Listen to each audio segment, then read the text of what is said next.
tem gente importante no Brasil falando que o Neymar está aqui fazendo home office. A gente aprende desde cedo a blindar o que vem de fora. O Brasil pega uma Inglaterra, meu irmão, pega uma Argentina, o Brasil não vai ver a cor da bola. Com esse futebol, o Brasil não será campeão do mundo. Ivão, o Ancelotti foi contratado para não ter crise. Tivesse o Dorival, não mudou nada, não acontece nada diferente. Qual é a principal virtude do Brasil hoje? Paquetá rasga o verbo e sai em defesa de Neymar após declaração polêmica de Lula. E a mídia esportiva está muito preocupada com a atuação da seleção brasileira sob o comando de Carlo Ancelotti. Será que a CBF deveria ter renovado seu contrato antes mesmo de acabar essa Copa do Mundo? Será mesmo que Carlo Ancelotti era o técnico que a seleção brasileira precisava? Agora dá uma olhada no que Lucas Paquetá e a mídia esportiva falaram.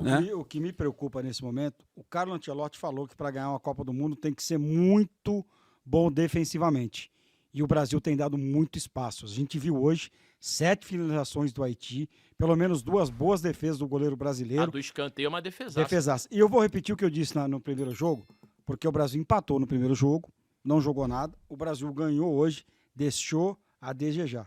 Com esse futebol, o Brasil não será campeão do mundo. Se fosse uma seleção um pouquinho mais qualificada, com esse futebol, o Brasil não será campeão do mundo. Tinha tomado um gol hoje? Tinha tomado um gol hoje. Então. Com esse futebol que o Brasil apresentou hoje, contra o fraquíssimo Haiti, o Brasil não tem nenhuma chance de ser campeão do mundo. Precisa evoluir muito. O Brasil pega uma Inglaterra, meu irmão, o Brasil não vai ver a cor da bola. O Brasil pega uma França, não vai ver a cor da bola. Eu sei que o enfrentamento é diferente, a concentração é outra. Pega uma Argentina, tem que jogar bola. Se jogar o que jogou hoje, cai em 1/16 avos, hein? Eu tô avisando, ó. A gente tá falando muito de saldo com esse futebol que a gente jogou hoje. Com as coisas boas que a gente já citou aqui e com as coisas que precisa melhorar, que a gente também tá citando aqui. O Brasil ganha da Escócia? Não sei. Ganha. Que precisa ganhar da Escócia. Eu acho que ganha da Escócia. Ganha. Com a bola que jogou hoje, ganha? Ganha. Assim, Do primeiro tempo, não do segundo. Pelo jogo, se a gente for avaliar assim, pelas 2 partidas da Escócia, com o Brasil jogando da forma que jogou hoje, ganha. Né? Sim, e tem um ponto. Mas ganha sim, A ganha. Escócia, na estreia contra o Haiti, sofreu no primeiro tempo pra caramba. Paquetá, boa tarde, que do lado direito. Eduardo Samuel, canal Ficlia. Paquetá, o primeiro jogo era uma trinca de meio 9 bastante afundado, que era o Igor Thiago. No segundo jogo, o Matheus Cunha, por vezes 10, por vezes 9. Quando 10 fazia um losango no meio, você um pouco mais pela esquerda. E com o Igor Thiago, você mais centralizado com o Igor lá dentro. O que muda para você nessa posição do losango, um pouquinho mais pela esquerda, ou na cabeça do triângulo com 9 afundado? Boa sorte, boa tarde. Boa tarde. Bom, acho que para esse segundo jogo a gente já foi um pouco mais definido de jogar com 3 no meio, né? Diferente do outro jogo que eu começava por fora e flutuava por dentro com um pouco mais de liberdade. Então, acho que essa mudança um pouco tática, ela acaba definindo melhor a maneira que a gente vai se entender dentro de campo, eu digo, entre os meios campistas. E, bom, o Cunha tem uma característica diferente, ele permite uma mobilidade maior, no meu ver, minha com ele, de uma troca, e isso facilita um pouco com que a gente tenha uma superioridade no meio. O Igor Thiago é um jogador mais de área, mais centralizado, então acho que são características diferentes e para jogos diferentes, e nesse jogo encaixou muito bem e a gente foi feliz em vencer. Paquetá? Pode ir, vai que ele aciona. Boa tarde, Gabriel Reis, Revista Placar. Quem acompanha você no dia a dia há muito tempo sabe o quanto você sofreu e quanto você teve que se blindar recentemente. Como é que você faz, por exemplo, a gente tem gente importante no Brasil falando que o Neymar está aqui fazendo home office. Como é que vocês fazem para se fechar?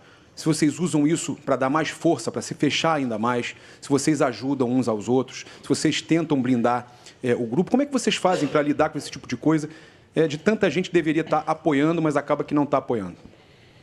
Cara, acho que todos nós, cada um, né, na sua vida passou por momentos difíceis que só você viveu, que sua família viveu e que vocês passaram por isso juntos. No caso, nós passamos por isso juntos com a nossa família, dentro de casa. Então, a gente aprende desde cedo a blindar o que vem de fora, porque não é isso que nos move, não é isso que nos vai fazer alcançar um objetivo ou realizar um sonho.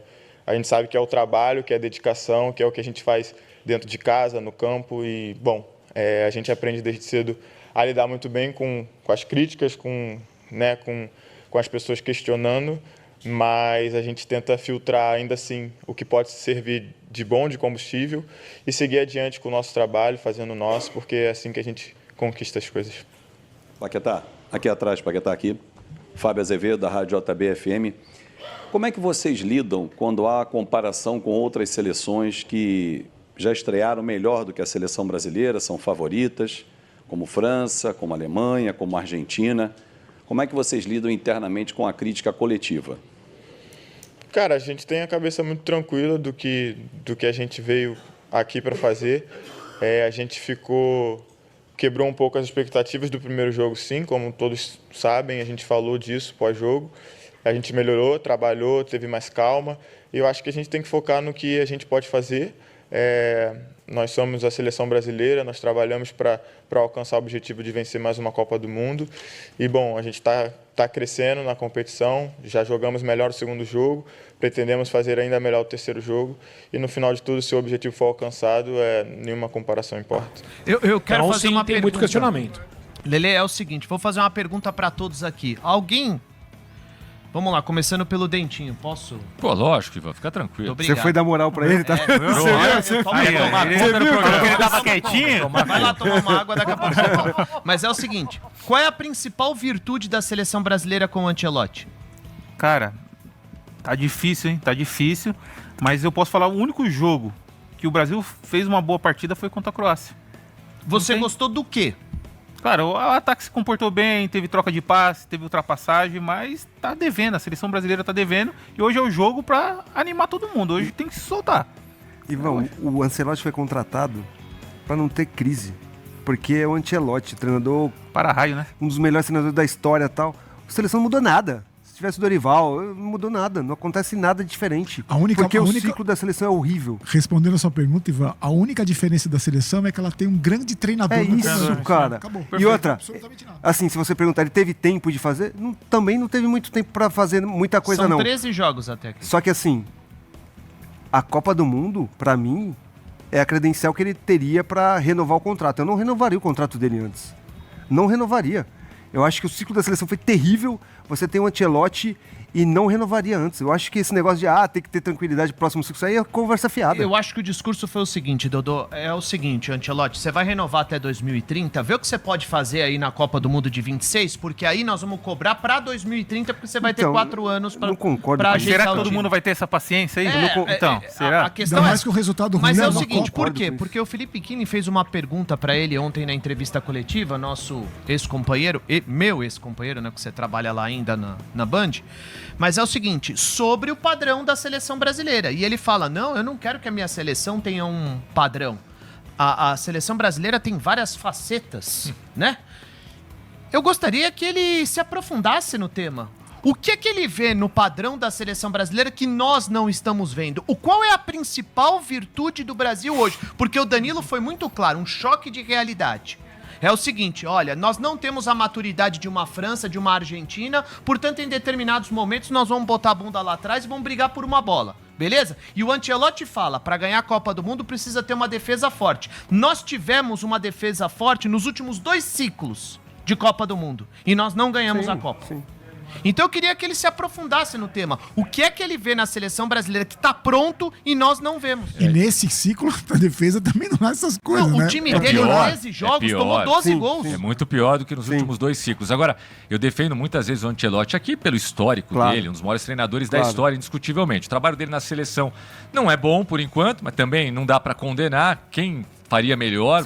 Né, diante de todas essas dificuldades citadas pelo Dodô, mas quando ele fala que o Brasil tem vários padrões, ele se distancia de tudo aquilo que a gente vem pedindo há anos na seleção brasileira, que é justamente, claro, quando ele diz isso, ele quer enaltecer o futebol brasileiro, quer dizer que a gente depende menos de tática, depende menos de padrão, a gente tem o improviso, só que isso não basta. Há 24 anos que isso não vem bastando, e não é que o Brasil está chegando perto de ganhar a Copa e está batendo na trave, acho até que poderíamos ter tido muito melhor sorte contra a Croácia e contra a Bélgica nas últimas 2 Copas. Mas não aconteceu e não éramos, né, não tínhamos seleções assim absurdas. Mas quando o Ancelotti fala isso, ele se distancia do que a gente queria quando falávamos tanto de um treinador estrangeiro, que era justamente tentar fazer com que o Brasil unisse, né, a europeização do time e tivesse uma europeização, tivesse um padrão tático, a intensidade que a gente vê nas grandes seleções e grandes equipes europeias, mas ainda com aquela pitadinha de improviso do futebol brasileiro, Lelê.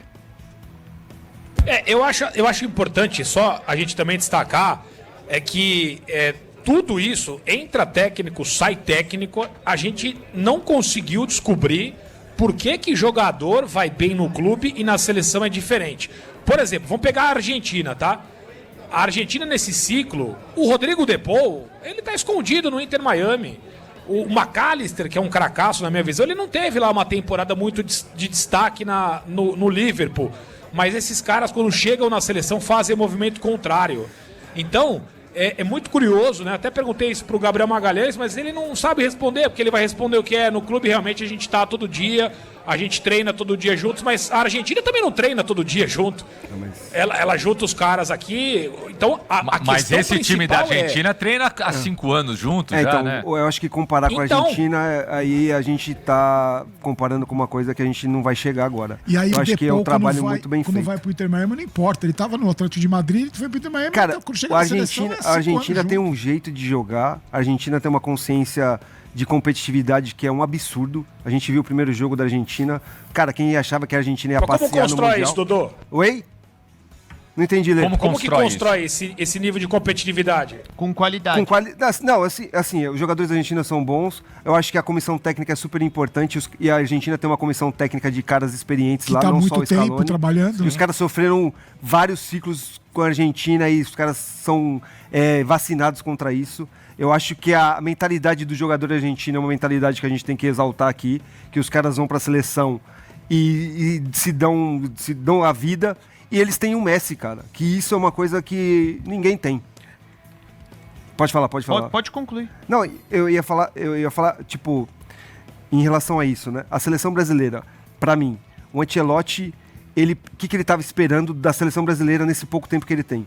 Uma seleção defensivamente que vai bem, e esperar que a individualidade resolva. Rafinha, Vini Júnior. Porque é assim que ele ganhou a Champions League com o Real Madrid.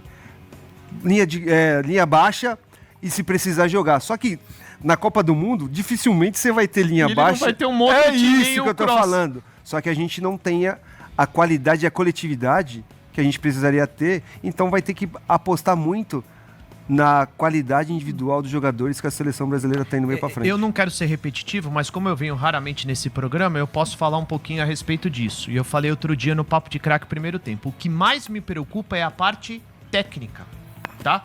Porque hoje o futebol ele tá bastante nivelado. É claro que o treinador ele precisa ter competência para minimamente organizar o time. Óbvio. Aí a seleção ou o time chega próximo da meta adversário e ali a situação é decidida pelos caras. Ele não tem um controle de videogame na mão, pelo amor de controlando Deus. as decisões. O que mais me assusta, ou o que mais me assustou no jogo contra Marrocos, o Paquetá, que é um cara de organização, que em tese é o cara que vai dar aquele toque de criatividade no meio campo, ele erra um domínio e arruma um contragolpe para Marrocos. Na primeira cabeçada, o centroavante do Brasil, ele erra o gesto. Isso me assusta. Gesto técnico, é isso? Errar o gesto técnico. Ali era 1-0 Brasil, na cabeça de qualquer centroavante qualificado. E nós estamos falando, o Vinícius Júnior, Lelê, vai ter dificuldade porque ele é o Vinícius Ele é Júnior. assim. E não é porque ele é ruim, é porque ele é bom pra caramba e ele vai ser marcado por 2, 3, porque hoje todo mundo estuda todo mundo. Se o Vinícius Júnior de um lado tem dificuldade, o cara que tá do outro lado tem que ter mais facilidade, gente. E no setor do Rafinha não acontece nada. Ele tenta um drible e erra, ele vai pra profundidade e erra. Não acontece nada. Isso é o que mais me assusta. De fato, é muito preocupante toda a situação que a seleção brasileira está passando com Carlo Ancelotti, que foi contratado para acabar com a crise que vivia a seleção brasileira. Mas o fim desse ciclo de crise não parece estar perto de terminar. Será que Carlos Ancelotti consegue ainda nessa Copa do Mundo fazer a seleção brasileira voltar a atuar como a seleção brasileira que todo mundo conhece, a seleção do futebol bonito? Deixa nos comentários o que você acha do trabalho de Carlo Ancelotti até aqui. Não esquece também de deixar o seu like e se inscrever no canal para não perder mais vídeos como esse.